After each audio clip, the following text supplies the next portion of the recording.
त्यसको ठिक खिलाफमा विज्ञानको माग के हो त भन्दा निरन्तर विचारको विकास। माओले भन्नुभयो कसरी हुन्छ त विचारको विकास? त्यो कुनै चाहिँ ऋषिमुनिले तपस्या गरेर हुने कुरा पनि भएन। त्यो कुनै चाहिँ पण्डित विद्वानले लाइब्रेरीमा बसेर पढेर मात्रै पनि हुने भएन। उत्पादनको निम्ति सङ्घर्ष, वर्ग सङ्घर्ष र वैज्ञानिक प्रयोग आखिर ल्याएर संश्लेषित गरेको कुरा यति नै हो। हामीले पनि विचारको विकास गर्ने क्रममा त्यही उत्पादनको निम्ति सङ्घर्ष, वर्ग सङ्घर्ष र वैज्ञानिक प्रयोग र त्यो प्रयोगकै क्रममा अगाडि बढ्ने र विचारलाई डेभलप गर्दै लैजाने यो प्रक्रिया हामीले समात्न सक्दा हामी निरन्तर अग्रगतितिर, निरन्तर प्रगतितिर गइने।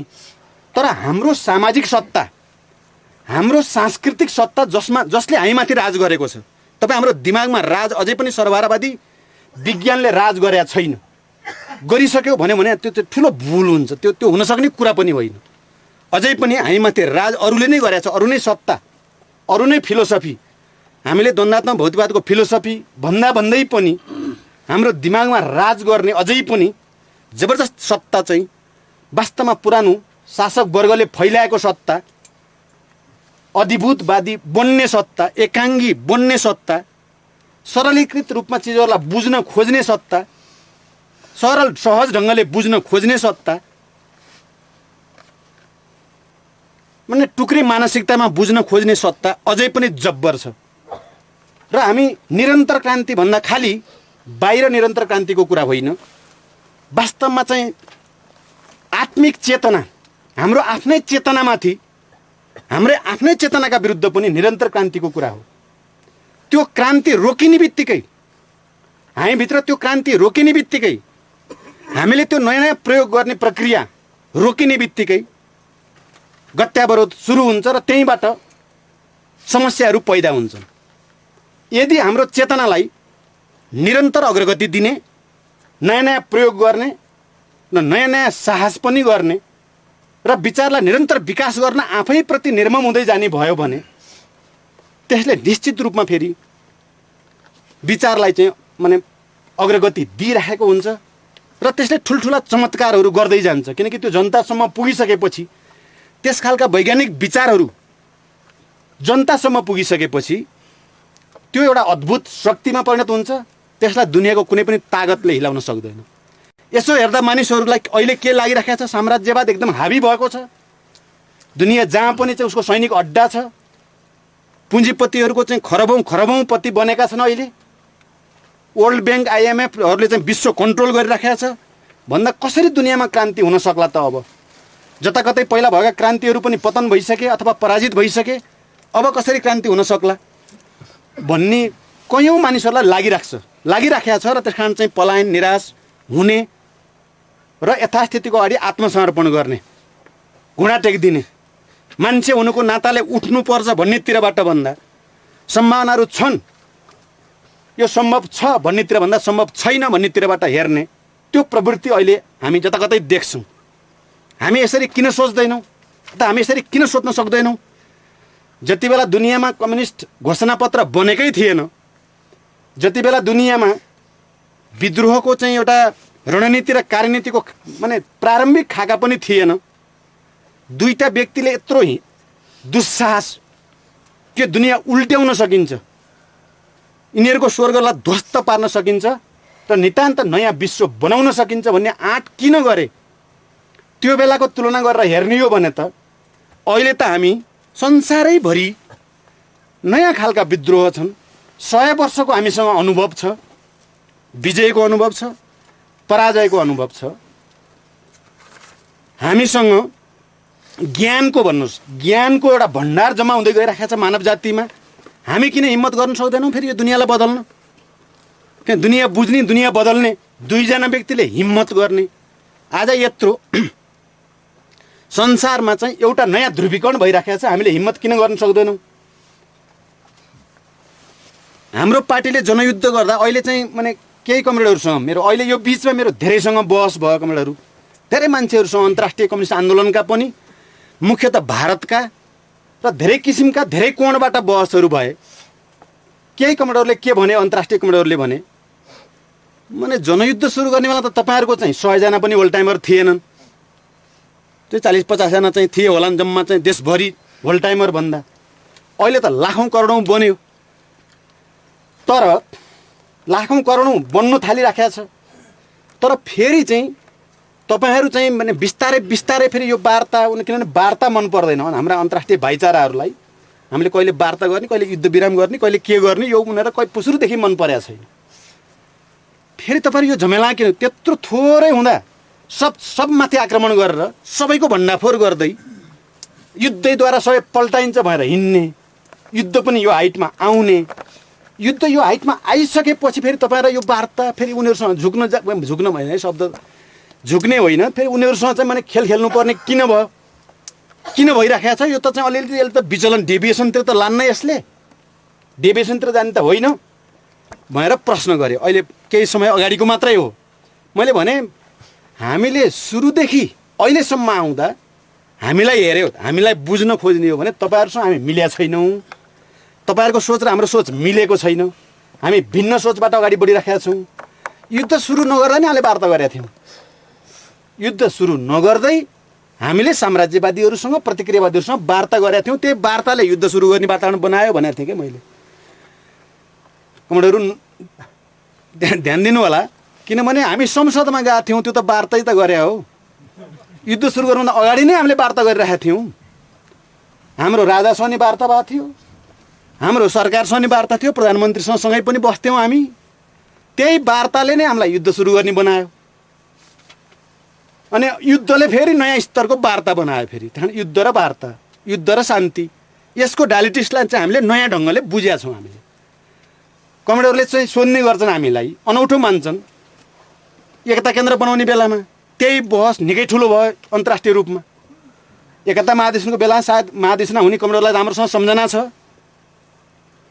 सिद्धिए भन्ने थियो, हामी सिद्धियौँ, यिनको क्रान्तिकारिता ध्वस्त भयो, अब विचलित भयो यिनीहरू। किनभने हामीले दक्षिणपन्थीहरूसँग एकता गरेका थियौँ। वास्तवमा दक्षिणपन्थी सोच भएका मान्छेहरूसँग, जनयुद्ध गर्ने कुराको कट्टर विरोधीसँग हो नि कमरेड, कट्टर विरोधीसँग हामीले चाहिँ एकता गऱ्यौँ। हाम्रा भाइचारा पार्टीहरू र रिमका सबै जसोलाई त्यो कमिटीको त टोटललाई के लाग्यो भने सिद्धि यिनीहरू डुबे, यिनीहरूले केही गर्छन् कि भन्ने जस्तो लागेको थियो, यिनीहरू डुबे। त्यसकारण एकता केन्द्रमा नआएको चाहिँ त मोहन विक्रम मात्रै। अनि मोहन विक्रम नै बरु सही रहेछ भनेर मोहन विक्रमलाई चाहिँ, उहाँ कमरेड यहीँ हुनुहुन्छ, कमरेड अशोक, मोहन विक्रमलाई उचाल्ने र हामी चाहिँ खतम मान्छे हुन् भन्ने खालको यत्रो ढड्डु तयार पारे उनीहरूले। त्यो ढड्डु पनि सायद तपाईँहरूले पढ्नु भयो होला कतिपय कमरेडले, हाम्रो यो पनि गल्ती त्यो पनि गल्ती, तिमीहरू सिद्धिने भाउ भनेर। मोहन विक्रम नै चाहिँ, किनभने उनले त्यही बेला फेरि हामीले त एकता केन्द्र मात्रै बनाए भए त हुन्थ्यो नि, दक्षिणपन्थीसँगै हो एकता गरेको। फेरि क्रान्तिकारी भनेर गरे पनि होइन, नयाँ ध्रुवीकरणको निम्ति जरुरी छ भनेर गरेका छौँ। त्यसको पनि मलाई लाग्छ त्यो ठुलो व्याख्या गर्नु त पर्दैन, तर यहाँ स्मरण गर्न त यति बेला जरुरी छ भन्ने लाग्छ। हामीले दक्षिणपन्थीसँग एकता मात्रै गरेनौँ, हामी त चुनावमा पो गयौँ, संसदीय चुनावमा कुरा बन्नुभयो त, जनमोर्चा बनाएर चाहिँ गयौँ र सांसद पनि भयौँ, सांसद पनि भयौँ र चाहिँ 2-3 वर्ष सांसद पछि हामी लाग्दा लाग्दा हैरान पनि भयौँ। कमेडहरूलाई सबै थाहा छ। मोहन विक्रमले त के गरे, एकता केन्द्र पनि यो चाहिँ गाडा अगाडि र के गोरु पछाडि, गाडा अगाडि र गोरु पछाडि भनिदिएछ, बहिष्कार पनि भनिदियो आज उल्टो। भनेपछि त हाम्रा रिमका कमरेडहरूलाई के लाग्यो भने महान क्रान्तिकारी त मोहन विक्रमै रहेछ भन्ने भएको थियो 2 वर्ष 3 वर्षसम्म। तर हामीलाई के विश्वास थियो भने क्रान्तिको निम्ति जरुरी छ। हाम्रो एउटा चाहिँ जो भिजन बन्दै थियो, एउटा अवधारणा बन्दै थियो, परम्परागत अवधारणामाथि विद्रोह, परम्परागत मान्यतामाथि विद्रोह, त्यसका विरुद्ध आक्रमणको एउटा धारणा बन्दै थियो। त्यो बन्ने प्रक्रियामा हामी अगाडि बढिराखेका थियौँ र हामीलाई हाम्रो कन्भिक्सनप्रति विश्वास थियो, हामीलाई हाम्रो वर्गप्रति, हाम्रो जनताप्रति र जनताको हित र आवश्यकताप्रति हाम्रो निष्ठाप्रति हामीलाई विश्वास थियो। कारण हामी संसदमा गयो भने फर्किन्छौँ भन्ने थियो हामीलाई। हामी एकता केन्द्र बनाए पनि चाहिँ हामी चाहिँ फेरि अर्को ठाउँ जान्छौँ भन्ने थियो।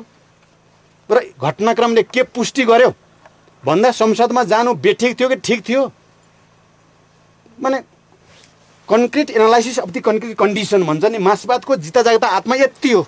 लेनिनले परिभाषा गरे त यति हो मार्क्सवाद, अरू बेकार, अरू सब वाहियात हो। तपाईँ हाम्रो दिमाग काफी हदसम्म अहिले नयाँ आउने कमेडरमा त म अहिले भन्दिनँ, हामी पुरानाहरूमा धेरै हदसम्म मार्क्सवाद हामीले मार्क्सवादबाट सिकेनौँ क्या। मार्क्सवाद हामीले नेपालका अवसरवादीबाट तिनका मुखबाट सिकियो, अनि त्यो मार्क्सवाद भल्गराइज भएर हाम्रो दिमागभित्र पस्यो। के भन्छ त्यसलाई, भ्रष्टीकरण भएर चाहिँ हामीले सिक्यौँ। मोहन विक्रमबाट र लामाबाट मार्क्सवाद सिक्यौँ हामीले। वर्गप्रति निष्ठा नभएको, क्रान्तिप्रति निष्ठा नभएको मार्क्सवाद ठोस वस्तुको ठोस विश्लेषण गर्ने होइन, मनोगत आग्रह, मनोगत पूर्वाग्रहबाट आरोप प्रत्यारोप गर्ने र एउटा आत्मरति लिइराख्ने। क्रान्ति त अगाडि बढोस् नबढोस्, तर आत्मरति चाहिँ भइराखोस् आफूलाई। क्रान्तिकारिताको आत्मरति, क्रान्तिकारिताको प्रदर्शनको आत्मरति भन्ने हामीले देख्यौँ। एउटा ट्रेनको रूपमा हामीले के ठोस वस्तुको ठोस विश्लेषण। हामीले चुनावमा भाग लिनुपर्छ भने कुनै रणनीति त भने होइन, तर नेपालको त्यस ऐतिहासिक सन्दर्भमा साँच्चै मार्क्सवादलाई अगाडि बढाउनको निम्ति, साँच्चै क्रान्तिलाई अगाडि बढाउनको निम्ति हामीले घुम्तीमा पस्नै पर्छ, हामीले चक्कर काट्नै पर्छ र हामीले यसलाई चाहिँ एउटा राष्ट्रिय बहस, हामीले जे विचार सोचेका छौँ, जनयुद्धको रणनीति, जनयुद्धको कार्यनीति जे भने पनि जो हामीले सोचिराखेका छौँ त्यसलाई चाहिँ माने ठुलो स्केलमा बहसमा लानुपर्छ। संसदभित्र पनि त्यो बहस लानुपर्छ, दक्षिणपन्थीभित्र पनि त्यो बहस लानुपर्छ, किनकि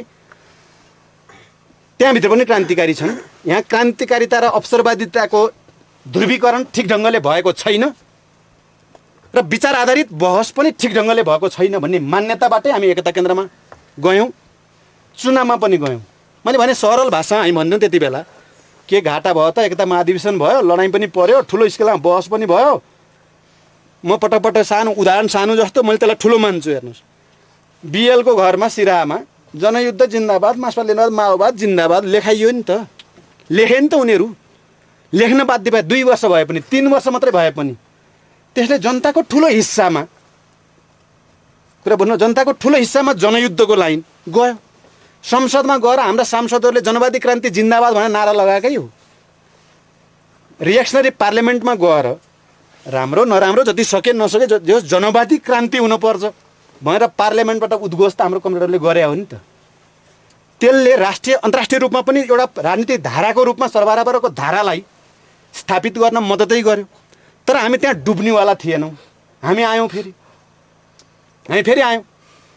त्यसले एउटा आधार बनायो। हामी खुला र भूमिगत, वैधानिक र अवैधानिक सङ्घर्षको, मधेस र पहाडको सङ्घर्षको माने एउटा फ्युजनको धारणा हाम्रो बनेछ कमरेडहरू। त्यही बेलादेखि बन्दै गएछ, कुनै डगमामा होइन, सोचको कुनै आग्रहमा होइन, ठोस स्थितिको ठोस विश्लेषणको आधारमा लाइनहरू बनाउँदै जाने र क्रान्तिलाई अगाडि बढाउँदै लैजाने भन्ने क्रमबाटै हामी अगाडि बढ्यौँ र अपत्यारिलो किसिमबाट हामीले जनयुद्ध सुरु गऱ्यौँ। समाजको ठुलो हिस्सालाई पत्यारै नलाग्ने गरी राजनीतिक क्षेत्रको भनौँ, नेपालको सामान्य राजनीतिक मात्रै होइन, कम्युनिस्ट राजनीतिका क्षेत्रमा पनि जनयुद्धलाई खिचिटिउरी गर्ने, यहाँभित्र केही हुन्छ भन्ने कुरा चाहिँ पत्याउनै नसक्ने स्थितिबाट हामीले जनयुद्धको पहल पनि फेरि गऱ्यौँ। 3 वर्ष चक्कर काटेर आएर जनयुद्ध अगाडि बढ्दै गएर एउटा स्थितिमा पुग्यो। जनयुद्धको सुरुदेखि हामीले के भनेका छौँ, कमरेडले सायद नोट गर्नुभयो होला, सिद्धान्त त हामी वार्ता विरोधी छैनौँ भनिरहेका छौँ। त्यहाँ उता हतियार पनि उठाइरहेका छौँ। सिद्धान्त त वार्ता विरोधी त हामी होइनौँ भनेर कुनै पनि राजनीतिक मान्छेको दिमागमा हामी पोलिटिकल प्राणी हौँ है, र हामी पोलिटिकल एउटा धाराको हैसियतले हामीलाई इतिहासले चाहिँ यो जनयुद्ध थाल्न बाध्य पारेको छ। तर कोही मान्छे हामीसँग पोलिटिकल डिल गर्न आउँछ भने, राजनीतिक रूपले बहस गर्न आउँछ भने त्योसँग हामी बहस गर्न तयार छौँ। हामीले जनयुद्ध सुरु गर्नुभन्दा सायद 1 हप्ता 10 दिन कति अगाडि जनमोर्चाको तर्फबाट 40 सूत्रीय कार्यक्रम पेश गरियो। हामीले फौजी हमलाभन्दा पहिला राजनीतिक हमला गरेकै हौँ। तपाईँ हेर्नुभयो भने फौजी हमलाभन्दा पहिला राजनीतिक हमला गरेर अनि त्यो राजनीतिक आक्रमणद्वारा अथवा त्यो राजनीतिक आक्रमणको फौजी औचित्य सिद्ध गर्ने ढङ्गले हामीले जनयुद्ध सुरु गऱ्यौँ। कमरेडले कतिको त्यसको मर्मलाई याद गर्नुभएको छ। चाहे त्यो हामीले ठुल्ठुला गरेका आमसभाहरूमा जनयुद्धमै जानुपर्छ भनेर चाहिँ भनिएका कुराहरू हुन्, चाहे त्यो चाहिँ प्रधानमन्त्री कार्यालयमा चाहिँ हाम्रा कमरेडहरू जो यहीँ हुनुहुन्छ सबै सायद धेरै जसो, उहाँहरूले गएर टेबल गरेका मागहरू हुन्, हामीले के गर्यौँ, चाहे हामीले एकता केन्द्र बनाएको कुरा होस्, चाहे हामीले चाहिँ तपाईँको चाहिँ पार्लियामेन्टमा गएको कुरा हो, सबै हेऱ्यो भने हिस्टोरिकल्ली के कुरा प्रुभड हुन्छ भने हामीले राजनीतिक हमला गरेर त्यो हमलाको औचित्य सिद्ध गर्नको निम्ति नै हामीले जनयुद्धको पहल गऱ्यौँ। यद्यपि रणनीतिक दृष्टिकोणले हामी एकदम साफ थियौँ। त्यति बेला हामी रणनीतिक भ्रममा थियौँ भनेर भन्यो भने त्यो ठुलो भुल हुन्छ। फेरि हामी जनवादी क्रान्ति गर्ने शस्त्रद्वारा बन्दुकद्वारा नै सत्ता आउँछ भन्ने कुरामा हामी भ्रममा परे हुनाले त्यो कुरा प्रतिको हाम्रो बुझाइ अस्पष्ट भएको हुनाले चाहिँ हामी त्यसो गरे त थिएनौँ। हामीले गरेको के थियौँ भने नेपालको अहिलेको सन्दर्भमा र विश्वको अहिलेको सन्दर्भमा, किनकि हामीले फेरि त्यस्तो बेलामा सुरु गऱ्यौँ जति बेला जनयुद्धका लागि असाध्यै बढी प्रतिकूल स्थिति नै थियो। प्रतिकूल यस अर्थमा पनि थियो कि कमरेड गोन्जालोको गिरफ्तारीपछि पेरुमा उठ्दै गरेको क्रान्तिको झिल्को पनि निम्नीतिर गइराखेको थियो। 92मा कमरेड गोन्जालो अनि क्याप्चरमा पर्नुभयो। हामीले बढी प्रेरणा लिन खोजेको पेरुबाटै थियो, किन त्यो सर्वहारा क्रान्तिको एउटा नयाँ झिल्को हो भन्ने नै हामीलाई थियो। हामीले बढीभन्दा बढी डकुमेन्टमा रिफरेन्स लिने गरेको पनि पेरुबाटै थियो, गोन्जालोकै चाहिँ रचनाहरूबाट पनि थियो। यो साँचो कुरा हो। तर हामीले जनयुद्ध सुरु गर्ने बेलामा त 4 वर्ष हुन लागिसकेको थियो गोन्जालो गिरफ्तार भएको र चाहिँ करिब त्यो पार्टी अब चाहिँ क्राइसिसमा गयो, त्यो आन्दोलन क्राइसिसमा गयो भन्ने कुराको हामीलाई बोध भएको बेलामा फिलिपिन्समा माओ जिउँदै हुँदा सुरु भएको जनयुद्ध पनि बिस्तारै बिस्तारै सेटब्याकतिर अथवा त्यसको चाहिँ गति धीमा बनेको स्थितिमा चाहिँ हामीले सुरु गरेका थियौँ।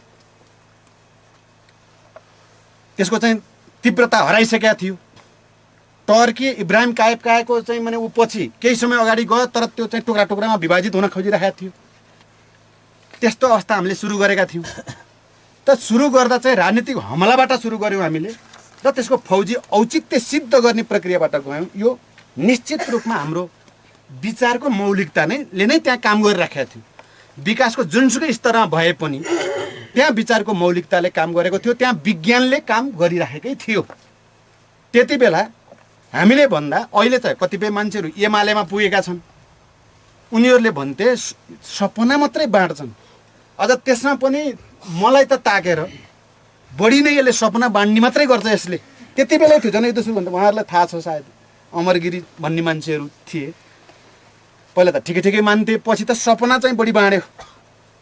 माने यो सपना चाहे कम्युनिस्ट आन्दोलनभित्रका त्यस्ता मान्छेहरू भनौँ, चाहे पुरुषोत्तम दाहाल टाइपका रियाक्सनरी कित्ताका चाहिँ अलि बौद्धिकहरू भनौँ, सबैले एउटै शब्द भने सपना हो। निश्चित रूपमा सपनाको कुरा हो, तर त्यो सपना वस्तुसङ्गत विज्ञानसङ्गत छ कि छैन